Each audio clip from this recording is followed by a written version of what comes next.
Welcome to Northwest Fencing Center's fencing series on YouTube. Today, I'm going to be speaking to you about troubleshooting problems with your foils and foil equipment while you're on your strip. I'll have some excellent assistance here from Mannequin Skywalker, who works here at the club as well. Foil is the most complicated of the three weapons when it comes to the electrical circuits that are going on. So it has more things that can go wrong with it. And it gets can be a little bit interesting and confusing, but there's a logic to it. And once you understand it, it's pretty easy to figure out what's going on, whether the problem is yours or your opponent's, whether the problem is body cord or weapon or mask cord, or whether the problem is in the club equipment where you're going to need some Armory assistance. Excuse me. So it helps if you understand what the circuit is. But before I explain that, I do want to mention that in a competition situation, this troubleshooting will be led by the referee. So all you need to do is be cooperative and follow along, but it's going to be much more helpful for you to understand what's going on, and you'll be more helpful to the referee. And then whoever's supposed to get a yellow card or not get one, things will happen the way they should. Okay, so the foil circuit. The epee circuit and the saber circuit are very simple. They're what we call a normally open circuit, just like a light switch in your kitchen. Power's going to the light switch, but it's not going to the light until you flip the switch and the light goes on. With epee, that's pushing the button on the end, and with saber, that's making contact with the LeMay with the blade. Circuit is open, circuit is closed, light goes on. Wonderful, simple, easy to understand. Now we have foil. Foil is a circuit that's what we call normally closed. So what happens with a foil is the power comes from the machine, and this is microvolts. You'd never be able to feel this or hurt yourself with it in any way. But the power comes through your body cord into the small pin on your socket. That sends it down the wire in the back of the blade to the tip where it goes to the barrel and comes back down the blade itself to the larger pin, back down the body cord, and back up to the machine. Now, when that circuit is complete, or closed as we call it, when the electricity is flowing through that like it normally does, nothing happens. But if that circuit gets broken somewhere, we unplug from the end or we push the tip down against a non-target area, then the off-target light lights up. And then you can think of it as sort of a warning light. The off-target light is saying your circuit is open somewhere. Now, if you just hit your opponent in the leg, you know why. But if you're just standing there getting ready to fence, you don't. But you know there's a problem, because when you're just standing there getting ready to fence, nothing should be happening. The last little piece of the circuit is when I hit the LeMay, the electricity is a lot like water. It will go to the area where there's the least amount of resistance. So when I hit this, the circuit flows down the pin to the tip into the LeMay, through the clip on their body cord, and up and lights the on-target light. So we complete the circuit going into a different circuit. So we have a circuit completed when we're touching nothing and no lights are on, and we complete a different circuit or flip another switch, essentially, by hitting on the LeMay or the bib and turning on the target light on the other side. If we hit the floor or the bell guard on our opponent's weapon, nothing happens at all. So let's look at getting ready to fence with one of our friends. We're not having a referee walk us through anything. We've hooked up the back end of our cord, and we have our LeMay clipped to our clip. Speaking of which, you'll notice that Mannequin is a lefty today, but this would normally be put on his left-hand side. you clip to the same side of the hand you fence with so that you can't unclip it either inadvertently or on purpose when you're lunging with your off fencing hand. But for our purposes, we've got it over here on the front where we could see it. Okay, so I got hooked up at the back. My light is going beep, beep, beep. Warner, I plug into the thing, and if everything's cool, my beeping should stop. My light goes out.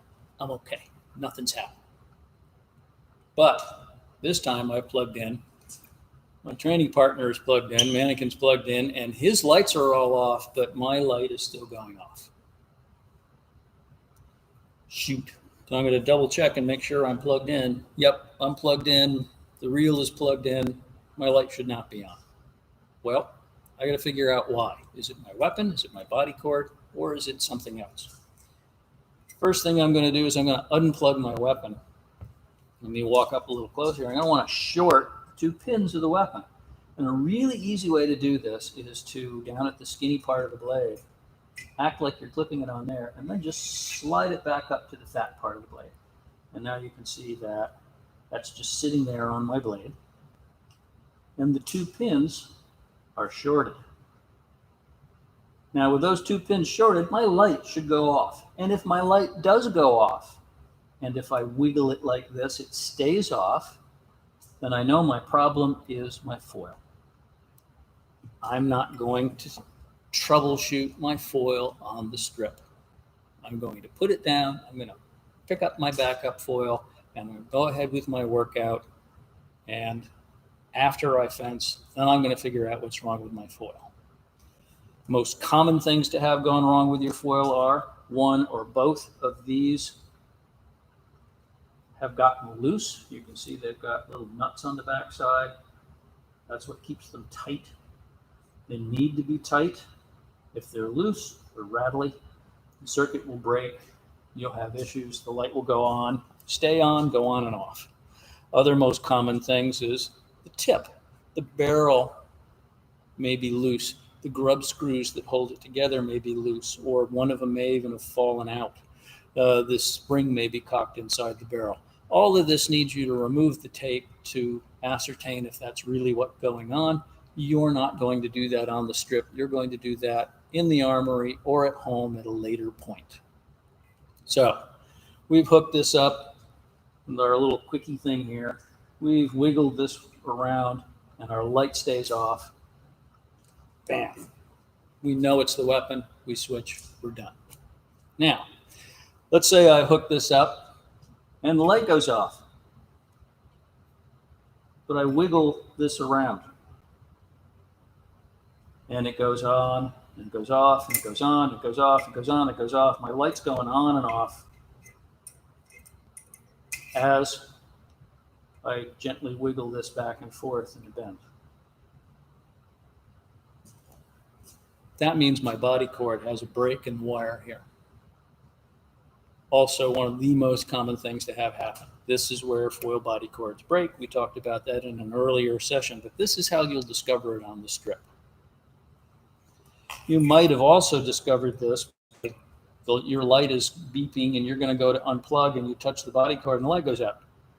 And you come back and the light goes back on again. The light goes out. Like this, the light goes on again. That's your body cord, probably. Might also be these being loose, but now you know how to test to find out. If it's in my body cord, I simply switch body cords, plug in my new one. I should be good to go. Go ahead and my mannequin and I can begin to fence and have some fun, get our workout in. So if I hook up and I have lights on, it's my problem. Now let's say we're both hooked up. What do we usually do with one another before we go to fence? We walk up to one another and we test. All right. Now, if I test on mannequin's LeMay and the off-target light goes off, that's not supposed to happen. And it is not going to be an error on my side. It's going to be an error on his side. So the first thing we're going to look, and we're going to see if that clip fall off. when he was hooking up in a hurry, did he hook it up to his white fencing jacket and not to his LeMay? Easy to fix. That's great. But let's say it is. Well, how about if I hit a different part of his LeMay? If I hit a different part of his LeMay and the on-target light lights, but I hit him here and the off-target light lights, then he has a dead spot in his LeMay. Now, this may be a practice LeMay, and he may know that. He's just trying to keep his competition one in really good shape. This is what they're checking for when they're running that weight over the top of your LeMay when they're checking you into a regional or national tournament or a qualifier. They're checking for dead spots. If you have a LeMay with a dead spot, you can practice with it, and you just want to acknowledge touches when you feel you got hit in that spot, but you can't compete in one. If it's a local tournament and they discover in the middle of fencing that there's a dead spot through testing just on the strip, they'll make you get another LeMay on. In a national or regional or qualifier tournament, they simply won't put the inspection stamp on it and you won't be able to go to the strip. But let's say no matter where we hit, it registers off target. Well, the first thing I'm going to do then is I'm going to go over to my training partner and I'm going to test this right up against the actual clip itself. Test it right on the clip. If I test it right on the clip and it still doesn't go off, then chances are it's the body cord. If we test it against here and it does register an on-target hit, then maybe we can move it to another spot on the LeMay and test the LeMay again. Maybe it's clipped to a little dead spot. But if it's not going off, it's showing the off-target hits even when I'm hitting right on the plug, then the chances are that this wire, this single little wire, is broken somewhere in it, and we need another body cord and we swap.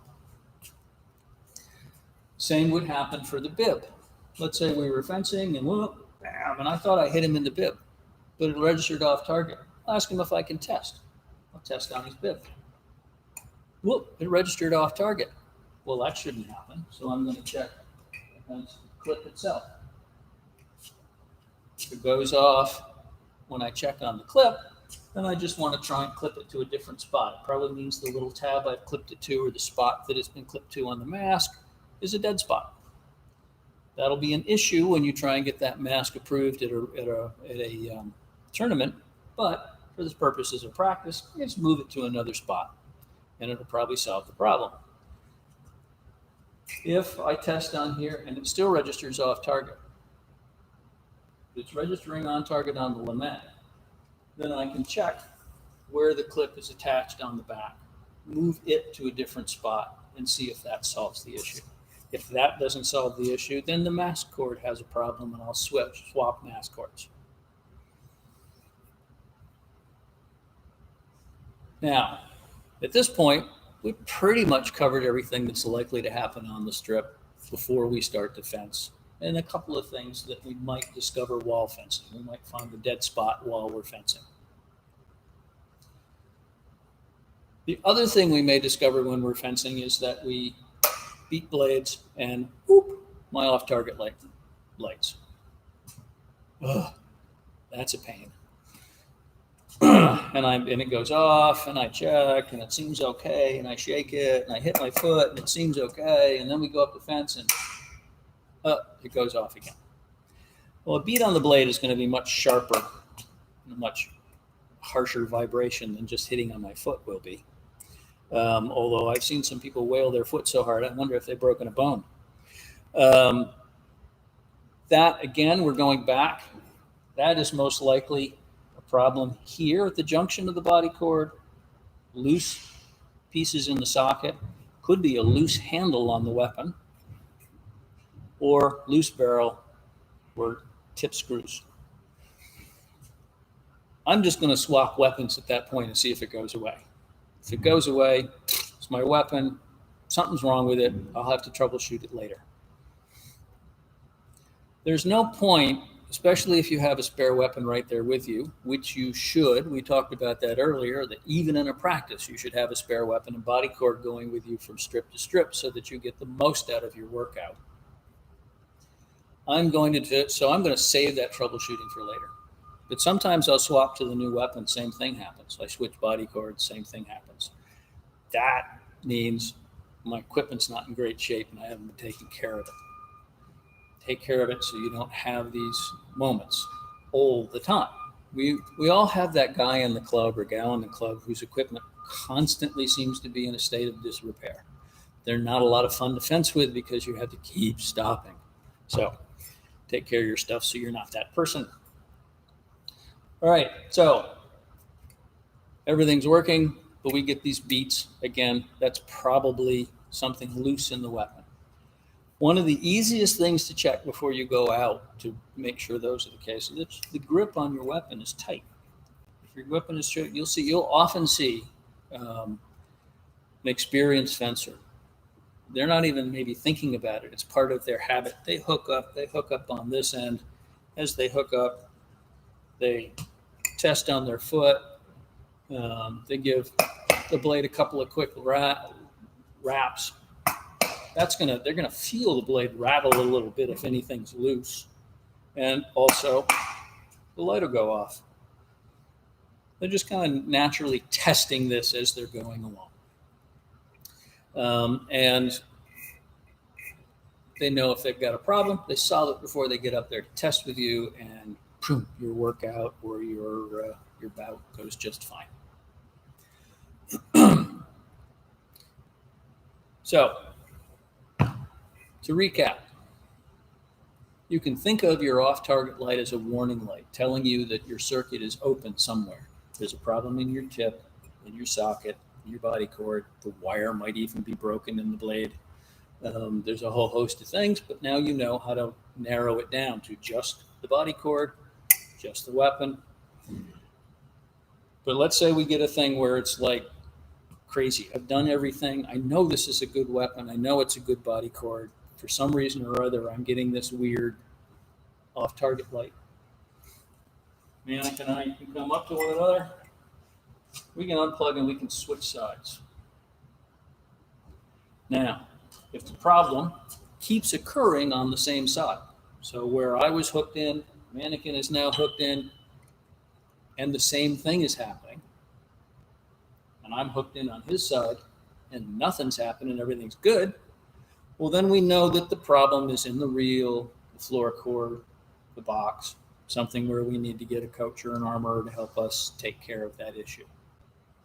All right, in the rare instances where it's just going haywire, you put all new stuff in, you can just stand there with each other, hand each other the reel cord, plug in, see if the problem stays on the same side. If the problem switches sides, then it means that body cord or weapon that you thought was good, oh well, it isn't. You're going to have to go get something that is. So take care of your stuff, work through those steps carefully, and you can troubleshoot on strip quickly and easily and move on with your workout and get the most out of it. Thanks again for tuning in for this little Armory segment. Troubleshooting foil equipment while you're on the strip. Remember, in a competition, the referee will guide that process. So now you know what he or she is doing, and you can be cooperative. And if you're taking care of your stuff, you don't have to worry about being the one getting the yellow card, we hope. Take care. We'll see you at the next one.